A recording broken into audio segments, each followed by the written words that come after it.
Hi, I'm Jeff Sharon from UCF Sports Night. You can now watch UCF TV 24 hours a day on Bright House Digital Channel 1.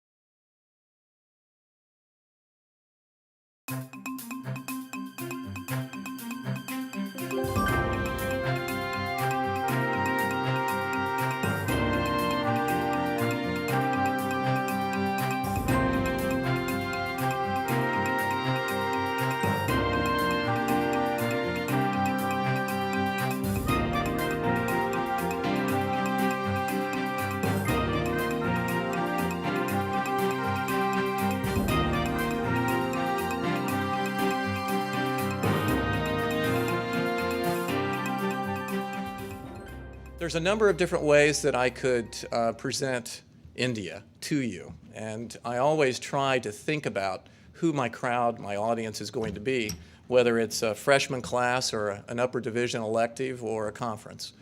And what I decided to do today was basically talk about the Indian economy as a whole, and then in the short time that I will probably have remaining, focus on a couple of sectors.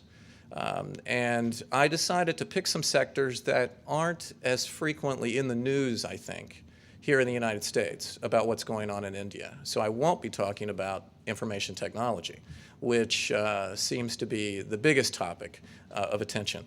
The four that I have planned to get to, but please forgive me if I don't get to all four of them, will basically be retail, insurance, media and entertainment, and I'd like to end up with biotechnology if I have time. All right? So let me give you a couple of overview things with regard to the Indian economy. First, when looking at the Indian economy, I like to look at it in terms of competitive advantages and disadvantages. And I can't go in detail into each one of these, so just let me give you a quick laundry list of what I think the key competitive advantages are in the case of the Indian economy and the key competitive disadvantages with regard to the Indian economy. First, the advantages. You've got a dynamic and competitive private sector that accounts for over 75% of its GDP and offers considerable scope for collaborations for businesses. Second, you've got a sound and independent legal system. We've been talking a lot today, the speakers have been mentioning the buzzword in political science and in business world these days, the rule of law. Not something that can, you can't talk about it enough. You can't stress it enough in my estimation.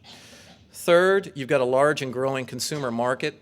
Depending on where you put the benchmarks, you've got a middle class that could be as high as 350 million people in the case of India, which has grown at a pretty impressive rate of 15% just over the last 3 years.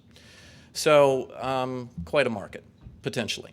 Fourth, a vast pool of English-speaking and skilled managerial and technical manpower. Okay, so there's on the plus side. But obviously everything can't be completely rosy and easy, because that's just not the real world, and nor is it true for India. So let's look at the downside. But I want to stress that I don't consider this an unusual list when it comes to emerging markets, or even doing business in certain parts of the United States for that matter. And I also want to say that I believe at the national, the state, and the local government level, Indian policymakers are aware of these issues very much. And I believe there is a consensus, a majority consensus within India, to try and improve all of these areas that I'm about to list. Okay? Number one would be infrastructural challenges. We were talking before I got up here, and I said, without looking at the numbers, I think it's safe to say that India is the #1 place for asphalt and concrete production in the world today. And that's because they've got such an underdeveloped infrastructure, and that's just one component of it. So reaching out to the rural areas and penetrating that area in terms of the benefits of development is really a big hurdle. Second, bureaucracy. Can't live with it, can't live without it. Third, inconsistent industrial policies and rules. Fourth, something that we hear sometimes here, labor regulations and protections basically resulting in overregulation. Fifth, widespread government ownership, because remember, although India is liberalizing economically speaking and is headed in a direction of a more free market orientation, it is still what I would classify as a mixed socialist economy.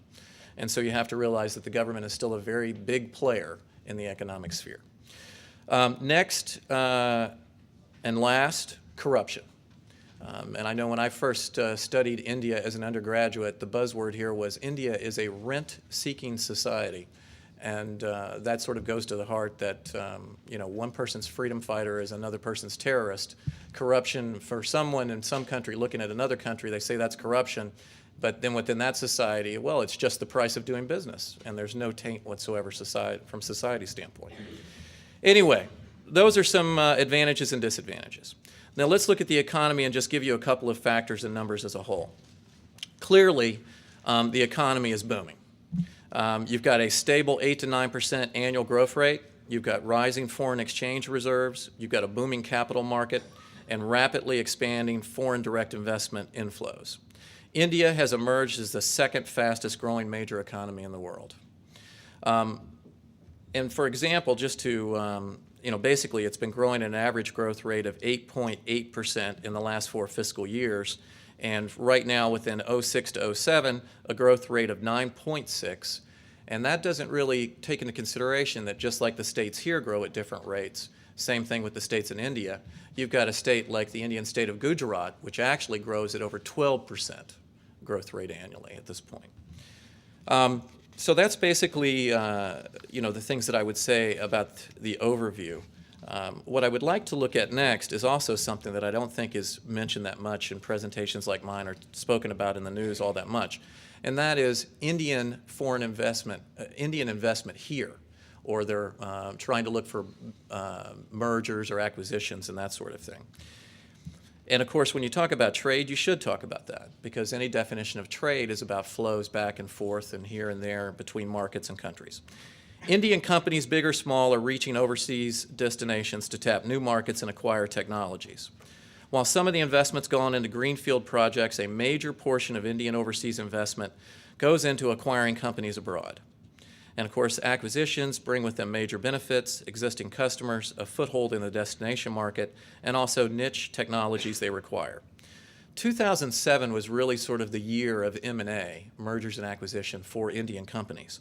The value of acquisitions by Indian companies exceeded that of the inbound acquisitions, as well as the overall foreign direct investment coming into the country during 2007. So India Inc.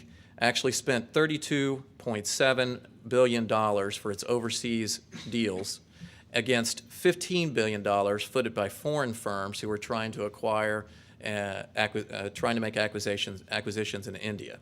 And of course, the estimated foreign direct investment was only $16 billion US. So due to the rapid growth in Indian companies in this regard, India has been classified as one of the most aggressive countries in this space, economically speaking, trying to acquire other companies and mergers and that sort of thing. All right? So let's take a look at the first sector that I'd like to focus on, retail. India, for the third year in a row, has been classified as the most attractive market for retail investment. The Indian retail market is the 5th largest retail destination globally, according to estimates, and is expected to grow from $330 billion in 2007 to $427 billion by, say, the year 2010. Simultaneously, modern retail in India, which presently accounts for only 4% of the total market, is likely to increase its share by 22% by the year 2010. Of course, when you multiply this with the growth of a middle class, like I just mentioned a minute ago, I think it gets even larger and more significant. India has one of the largest number of retail outlets in the world. Of the 12 million retail outlets presently in the country, nearly 5 million sell food and related products. Even with this large number of outlets, as I said, organized retail only accounts for 4% of the total. So once again, the emphasis is on the huge growth potential in this segment.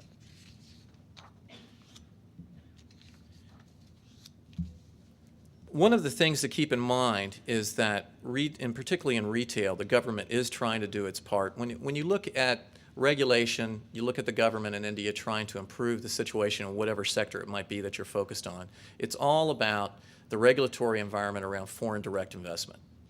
And basically there, it's how much they limit in terms of overall percentage, or whether it's what we call that it can go direct without going through basically a go-between sort of entity. And in the case of the retail sector, the government allows 100% of foreign direct investment in cash and carry through the automatic route, which means it can go directly to conducting business and doesn't have to go through a go-between. So that's one of the areas where I think there's a lot of potential, and the government is clearly doing an awful lot, I think, to improve that. The other sector, the next sector I'd like to take a look at is the insurance market. The Indian insurance sector is on a bull run. The average Indian now spends 5.4 times as much on life insurance as what they did 7 years ago, when the industry was yet to be opened up for private participation. With the largest number of life insurance policies in force in the world, India's insurance sector accounted for 4.1% of the GDP in 06-07, and that was up from 1.2. Far ahead of China, where insurance accounts for just 1.7% of the GDP, and even ahead of the US, only slightly, but where insurance penetration stands at 4% of GDP. Indians are now setting aside a larger chunk of their income on life insurance when measured as a percentage of GDP. They are allocating a small amount of their take-home to buy insurance products, giving their rising equated monthly installment payments for home mortgage and other loans. Another important spillover of this is as far as the equity markets are concerned. All right, because if you've got this kind of insurance activity going on, then clearly that spells a lot of opportunities for the equity market to grow as well. Indian insurance companies recorded a 19.9% growth in premium in dollar terms, adjusted for inflation, compared to the world market growth rate of only 2.9%. This rate of growth of the industry looks particularly impressive when seen against the fact that the combined penetration of both life and non-life insurance is less than 2% of the GDP compared to the world average of 7.5%. Clearly, the scope of growth in the insurance market, once again, like retail, potentially huge. And the government is also doing its part, I think, to amplify the opportunities in this space as well. Foreign direct investment has been increased in terms of its permitted level, with the automatic route that I said is the easiest instead of going through the go-between. They've also removed administered pricing mechanisms, and there's been some de-tariffing as far as fire and different types of insurance. Also, at the state level, I think with regard to insurance, it's been particularly dynamic more than at the national governmental level. As far as foreign companies in this space, the booming domestic insurance market, along with saturation of markets in many developed economies, has made India a very attractive proposition for the global insurance majors out there. The road ahead in terms of the insurance sector, market penetration will tend to rise as incomes increase, as we know, particularly in life insurance. India, with its huge middle-class households and growing economy, has exhibited huge potential for this sector. Current estimates say that for every 1% increase in GDP, insurance premiums will increase by at least 4%. The domestic insurance industry in India is estimated to be around $60.5 billion as of 2010. And while the life insurance market is expected to grow to $35 billion the non-life insurance market will touch an estimated $25 billion. So once again, another sector, tremendous potential. I think mostly because of the scale of the opportunity when you get right down to it. Next, media and entertainment. India media and entertainment industry is poised to enter a golden age.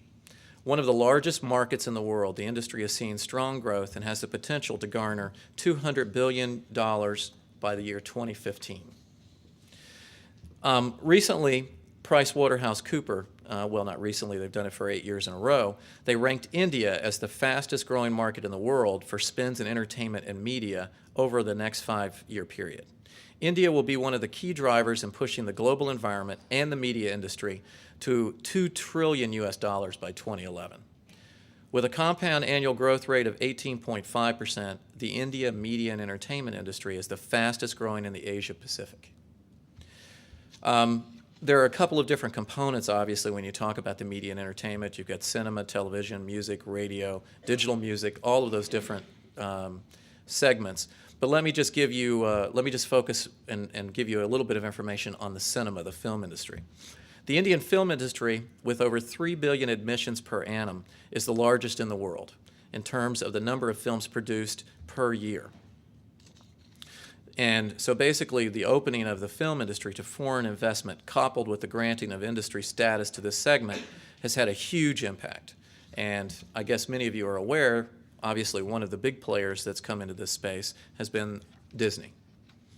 But there have been a number of others. Sony Entertainment is another one of the large companies that have come in.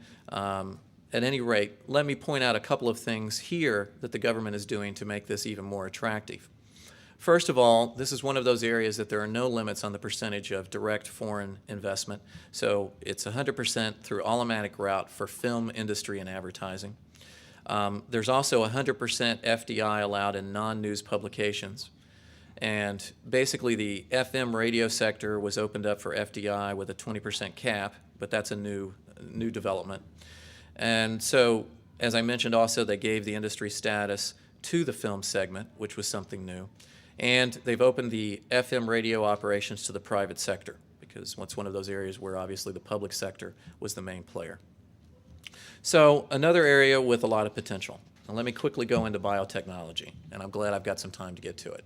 And obviously I abbreviated and covered a lot of ground, and I apologize for doing all of that in such a hurry. India is clearly a leader when it comes to biotechnology.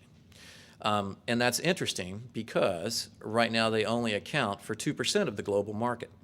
But they have the potential to, I think, develop as a key player. And I don't think anyone in the industry would really disagree with that assessment. Right now they're generating revenues worth about $5 billion. And they have registered about a little over 30% growth rate. It's estimated that this sector is going to grow to occupy 140 million square feet by the year 2010 in terms of office space, creating employment for 1 million people by means of its products as well as its services. Ernst & Young, amongst other people, conducted a survey and recognized India as one of the emerging biotech leaders and ranked them third in the Asia-Pacific region based on the number of biotech companies alone in the country.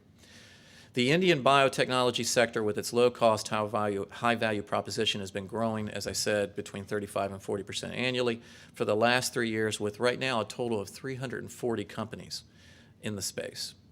Not surprisingly, the sector has witnessed heightened activity, having already attracted as many as 200 multinational corporations coming in. Why is India getting all this attention? Why is India going to be such a powerhouse in this regard? Well, there are a couple of reasons. Some of them harken back to what I said at the beginning. Apart from the existing talent pool of trained and skilled human resource, numerous scientists and regulatory experts, India's strong base for pharmaceutical research and IT services, and well-educated, low-cost English-speaking human capital are driving the offshoring of bioinformatics services to India. So, and I could go in, if I had more time, into how active Indian companies have been. But, and you may have seen some of that in the headlines because a number of our top pharma companies, and we have members that are some of the very biggest, have made acquisitions here in the United States and are currently doing manufacturing here. And of course, it's very good to advocate for these people on Capitol Hill because when Indian companies come in here, it's all about less expensive prescription drugs for Americans, which is a very favorable position for me to be representing these days, or any day for that matter. So I like their growth, and I hope the growth continues. Although I must tell you, it's a very big uphill climb in terms of the lobbying environment in that regard. Anyway, I think that's more than enough in a disjointed fashion, but thank you.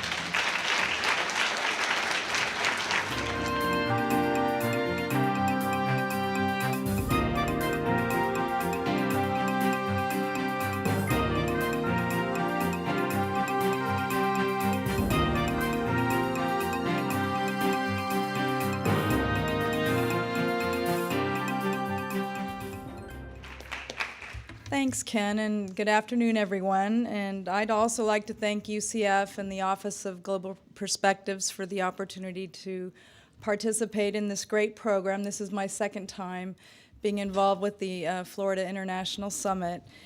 And we've really heard a lot about the impact and the importance of trade on Florida's economy. And I'll be talking about trade finance in Florida and the key role that it plays in supporting Florida's global trade activities. And just to give you some perspective on my remarks, I'll be addressing trade finance from my position at SunTrust Bank in what we call the Global Trade Solutions Group. And that's kind of a new moniker for us. We came up with that a couple years ago, and it sounds more sophisticated than just international division, but more importantly, what we really try to focus on for our clients here in Florida are coming up with solutions to help support their global trade activities. So that's what I'm going to try and cover and really help illustrate that the banks here in Florida are well positioned to help our Florida companies in their trade activities. There's my presentation. I should have looked. Which button is the? That's the left double arrow button.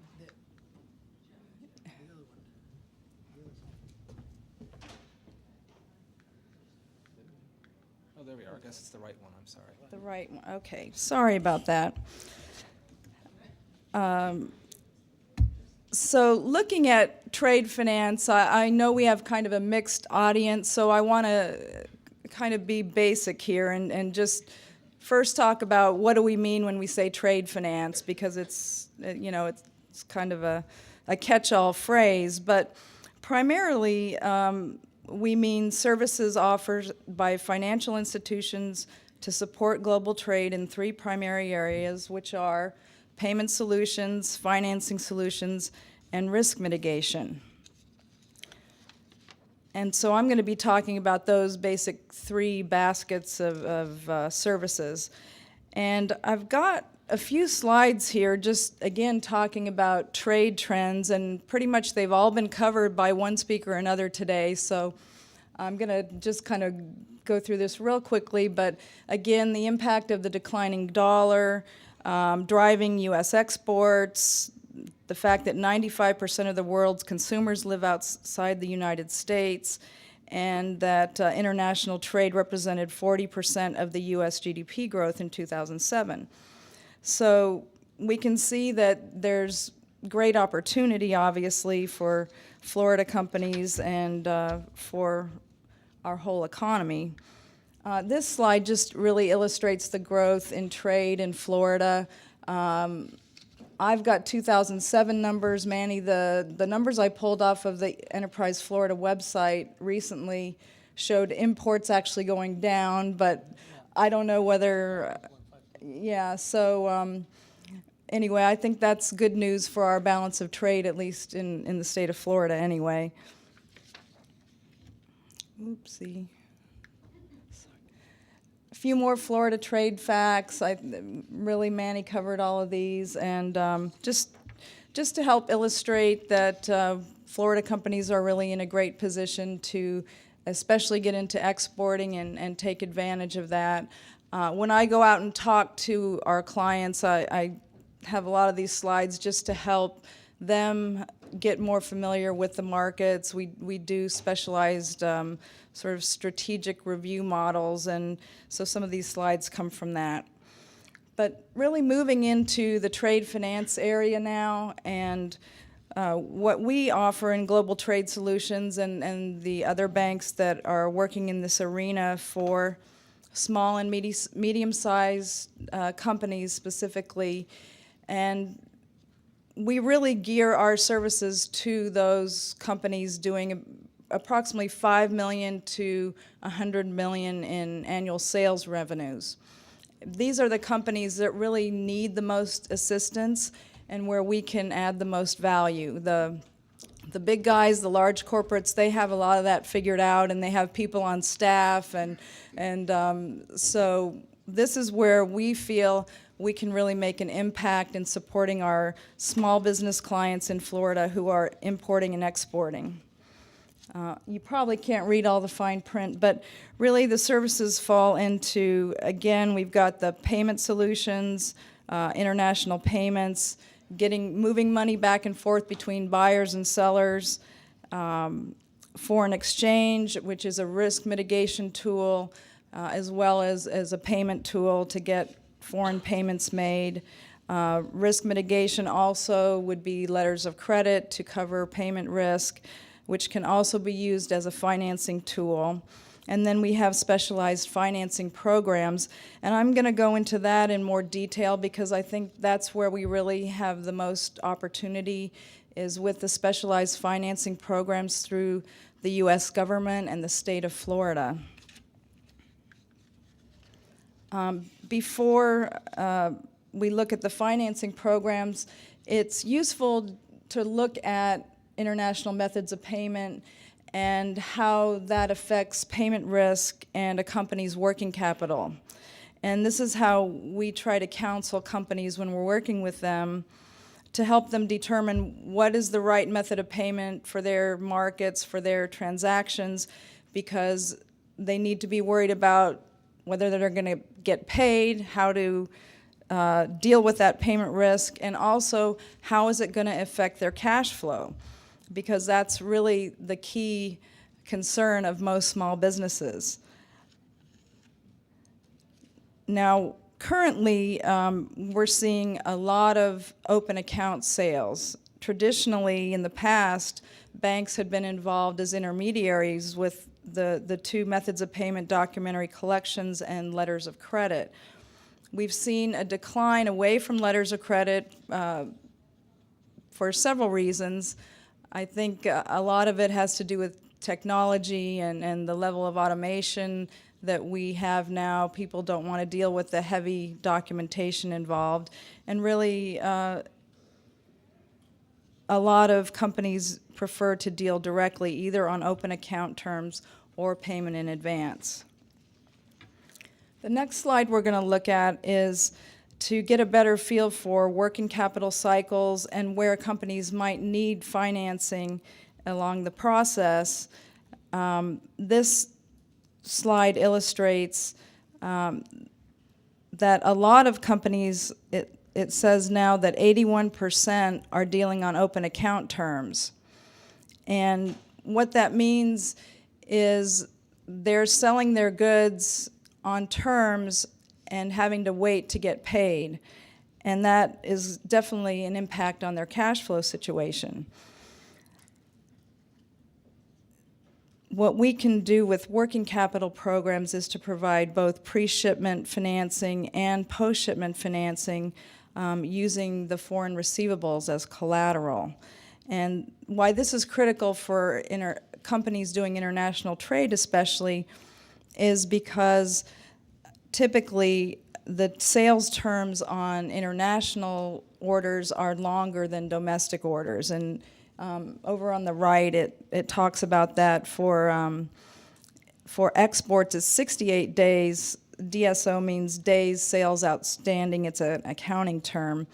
Whereas for domestic sales, it's 40 days. So this is just something to demonstrate how additional working capital demands are needed to support export activity.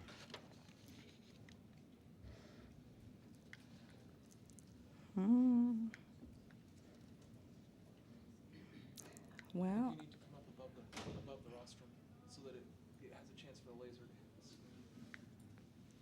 thank you. Okay. Just a little bit more information on the financing programs for pre-export working capital financing and post-export financing using export accounts receivable. Don't want to go into a whole lot of detail, but again, these are solutions to help companies manage their cash flow in their international business. Another tool that we use in trade finance is export credit insurance, and we encourage our clients to consider export credit insurance. This is insurance to cover the non-payment risk on their foreign sales when they're selling on open account terms. And we've discovered that a lot of companies are out there giving open account terms on an international basis without any kind of protection, and it's very risky. So the export credit insurance is a risk mitigation tool offered by banks and insurance companies to protect that non-payment risk and also to make those foreign receivables eligible for borrowing, because most U.S. lenders will not consider foreign receivables as eligible collateral unless they're insured. And these are the specific programs that we use to provide these working capital loans and export receivable financing. First, the Export-Import Bank of the U.S., which is a federal government agency, and they are mandated to assist U.S. exporters, and they really help level the playing field with foreign competition. And the Export-Import Bank has three basic programs. They give banks guarantees under their Export Working Capital Program, and this allows banks to lend money to export companies to finance their pre-shipment costs, such as raw materials, work in process, labor, that type of thing. And then they also have a program that guarantees loans directly to foreign buyers of U.S. products. And then they also offer their own credit insurance product.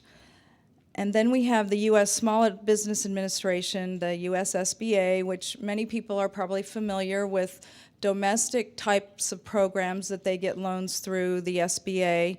And the SBA has three different programs to support companies involved in international trade. And then here in Florida, we have the Florida Export Finance Corporation, and that's one of the organizations I'm involved with on the board. But they also have an export guarantee program where they give guarantees to lenders to help strengthen credit so that the lenders can do more export working capital loans. And they also have counseling services and help with structuring different types of loans. So usually using one or a combination of these programs combined with the appropriate payment terms and risk mitigation tools, banks in Florida can help companies get financing to support their exports. I don't know how I'm doing on my time, Ken. This is just a little bit a little bit more facts about the Export-Import Bank, and this just really helps illustrate how Florida companies are already using these export programs. Florida ranks third in the U.S. in Ex-Im Bank activity, so we're the third largest user of Ex-Im Bank programs. And in the last 5 years, Ex-Im Bank supported 521 different companies in Florida and 74 communities. And they supported over $3.5 billion in exports over the last 5 years. And their activity has also been increasing with small to medium-sized companies, with 85.6% of all supported transactions in 2007. And that's a definite change because Export-Import Bank traditionally had a kind of a reputation of just supporting the really big corporations, and they've been called Boeing's Bank, and so they've really made an effort to support more small business, and they are a very useful partner for us.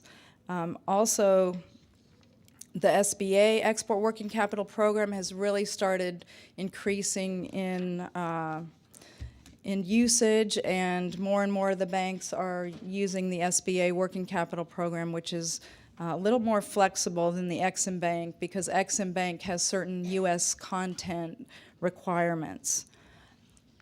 I also threw in a slide about foreign exchange. We also have products to help companies mitigate the exchange risk if they're doing business in foreign currencies, if they have to buy equipment or products in euro and they want to lock in their rate, different hedging products to help deal with that risk. And just to summarize, there's no doubt it's a good time to be involved in global trade, and certainly we in Florida are well positioned from a business and location standpoint, as we've already heard a lot about today. And the message I really want to leave everyone with is that Florida's financial services providers are well equipped and ready to support the trade finance needs of Florida companies. And I know I have several of my friendly colleagues from other banks in the audience, and we can all really let everyone know that banks are out there. We're ready to lend. We have these great programs to support us. Yes, there is a tightening of credit. The credit standards have become a little tougher because of the whole credit crisis, but we're out there looking for business. We want to do loans for small business and medium business to help support international trade. And so I'll leave you with that, and I hope to be able to work with some of you in the future. Thank you.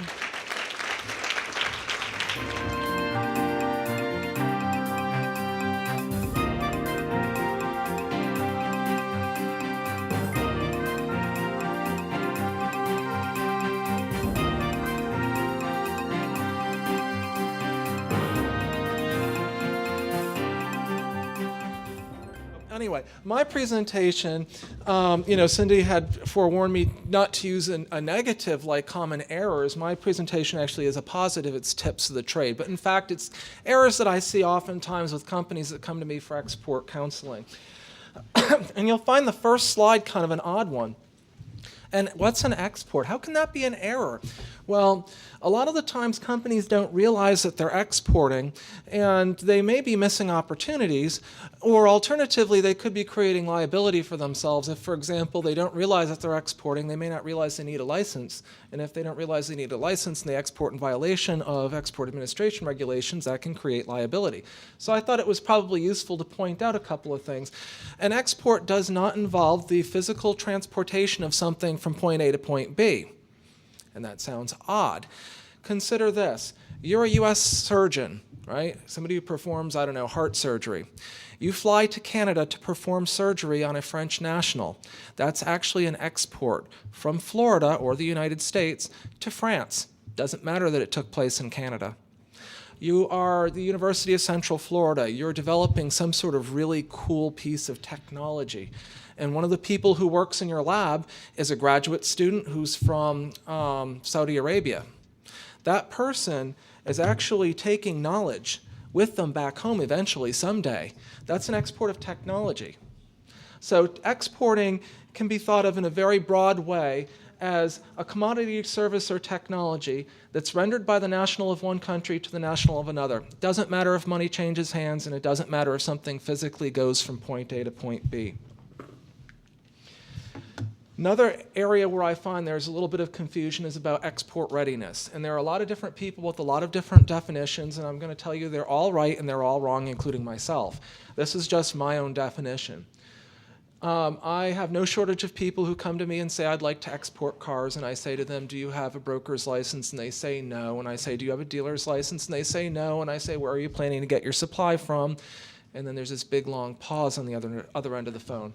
You're not export ready if you don't have a product, service, technology, or commodity that you have the legal right to sell. It doesn't matter that you want to sell it. Next thing, financial means. Unfortunately, it takes money to make money. What I have here in parentheses is an acronym for one of our services. It's called the Gold Key Service. It's 4 to 6 appointments per day with screened qualified potential business partners. The first number is how much it costs if you're a company of 500 or fewer employees. The second number is how much it costs if you're not. That's just for the service. That doesn't count your airfare and your per diem. We estimate about $5,000 per country. So that's not to say that it's super expensive to export, and I certainly do not want to discourage you from exporting. That is to say, there are no grants for exporting. You need to actually think about where you're going to obtain your venture capital from. in order to be export ready, frankly. And then finally, buy-in. I've had situations where the manager in the export department, of course, is all gung-ho, the sales director, the vice president for international sales and marketing, whatever. But whoever it is who holds the purse strings isn't behind this. Or alternatively, the president of the company is gung-ho, but everybody else in the company doesn't understand how exports impact their jobs. I would really take a page off of Kathy's presentation and say, talk to your employees about why exporting is important to your company and build that kind of buy-in, because when the entire company is behind it, it's a venture that will actually take off. Now, identifying markets. I can't tell you the number of times I ask people, where would you like to export to? And they either give me one or the other of two responses. The first response is China. And the second response is Latin America or Europe or some other huge region of the world that contains 30 or more countries. So let's kind of go after some of these. Bigger isn't always better. And there is a herd mentality out there. Why do you want to export to China? Because it's 1 billion people. Actually, no, it's not. It's 150 to 200 million. And you say, wait a minute, where did the balance of the Chinese population go? The balance of the Chinese population falls below the UN's definition of poverty. So if you're selling a consumer good, for example, this is not, your market. That doesn't necessarily mean that they won't buy from you. That means to say that 150 to 200 million people is about half the size of the European Union as a market and about a third of the size, or 2/3 the size of the United States. It's not an exceptional market. When you talk about Latin America, you're talking about 30 countries, plus or minus. That's an awful lot of detail to keep track of. Different documents, different standards, different business practices, in many cases different languages. I would actually limit your marketing plan to a number of countries that you could realistically approach in a given period of time. Now, my next two slides, I knew were going to repeat something that one of these people were going to bring up, and I had a feeling it was Manny. Identify the markets. Now, these are the top markets for Florida exports by size, in US dollars. And what I want to point out here is Brazil is $3.95 trillion. Canada is $1 trillion. Venezuela, trillion. Mexico, trillion. Colombia, trillion. Dominican Republic, trillion. Look at all the positives. We even have one over there. It's 30.85% growth over 2006. I knew I'd wake you up. Okay, so Chile, trillion. Argentina, trillion. UK, trillion. Okay, that's negative, but it's a very small number. Germany, trillion. China is number 12. It's only 941 billion with a B. It's a negative 7% growth rate, and the vast majority of that, as Manny had already pointed out, is fertilizer. So if you're selling fertilizer, China's probably not a bad market. Otherwise, just because China's a big market doesn't mean that it's better. Just because every ad you see on TV involving an international business traveler doing a cartwheel, and then there's a plane that goes off, and then there's some vague reference to Chinese culture like fireworks and a little dragon dancing, doesn't necessarily mean that China is a good market. If it doesn't make sense to your company and your situation, it doesn't make sense. Pursue markets that make sense for real reasons. These markets may be good markets here, Brazil, Canada, Venezuela, and stuff. Just because these are big markets for Florida exports doesn't necessarily mean they're big markets for you. So these two slides, in a certain sense, are a waste of time, except that they point out the fallacy of the whole China, China, China obsession. Now, where can you find information? Export.gov is our own website. It was meant to be a one-stop portal for all kinds of information involving export, and it actually is a very good resource. You can find everything from your harmonized code, which is how countries determine what taxes to apply on your imports. You can find information on what that tax will be. It's called your tariff, You can find information on what kind of shipping and documentation requirements there may be. You can find all kinds of information. And specific, though, I want to point out something that's the Market Research Library. You can find in the Market Research Library what's called country commercial guides. That's everything you ever wanted to know about exporting to a given country. You can find international market insight reports, that's size, direction, segmentation, major players, etc. in a specific country, in a specific industry sector. So you can find a lot of information on that website. Second one is Enterprise Florida's website. In specific, they have a CAF to DR utility on there that's excellent, and it's specifically geared toward Florida companies. If you haven't visited their website, I highly recommend it. And just like us, they also have foreign field offices that provide specific services to help you identify partners, navigate regulatory and other issues, et cetera. So I would definitely take a look at eflorida.com. Another one is the UN Comtrade Statistics. This is a subscription-based database of the United Nations. It will give you both import and export figures for any HS code, meaning any particular product, for any pair of countries. So you could find out how much the United States imports from the world, or how much the United States imports from Zimbabwe, or how much Zimbabwe imports from the United States or from Guatemala or wherever happens to make you happy, of any particular product that you want, or all products. So that's actually not a bad, database. USA Trade Online is the Bureau of the Census's data of both U.S. and state-level exports. And industry associations are fantastic sources of information. So now I'm going to go completely skip away from the marketing aspect and go on to something that's kind of scary, export licenses. If you were to violate the Export Administration regulations or the International Traffic in Arms regulations, you could be fined, you could go to prison, or you could lose your exporting privileges. And we're not talking about a year or two, we're talking about 70 years, 80 years, 100 years, enough time to put your company out of business. This is not a scare tactic, this is to wake you up that this is an actual real thing. You could actually literally require a license to export a pencil to Canada. It doesn't matter that it's a pencil, that's an innocuous product. The product alone is only partially relevant. It doesn't matter that it's going to Canada. The Canadians are not likely to invade us anytime soon. They're our bestest buddy in the world. We love the Canadians to death. But that's only partially relevant too. If the buyer, for example, had the unfortunate coincidence that his or her name was Osama bin Laden, even though we know it's a 12-year-old boy, for example, living in Ontario, and it's not the same Osama bin Laden, you have to apply for a license. No kidding. So it's these three things in combination. What is it? Where is it going? To whom or through whom it's going? Those three things in combination determine whether or not you need to apply for a license. If you're unfamiliar with this, I would work with a customs house broker. In the immediate present and in the long term, I would take one of the Bureau of Industry and Securities classes to teach you how to classify your products, how to figure out whether or not you need a license, what kind of documentation to keep on hand. But this is not something that you can afford to ignore if you're an exporter. Another thing is the Foreign Corrupt Practices Act.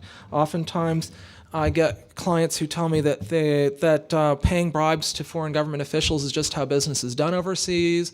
That's what their agent told them, or it doesn't really matter because I keep this at arm's length. As long as I don't know it's happening, then I have no liability, and that's a bunch of crap, frankly.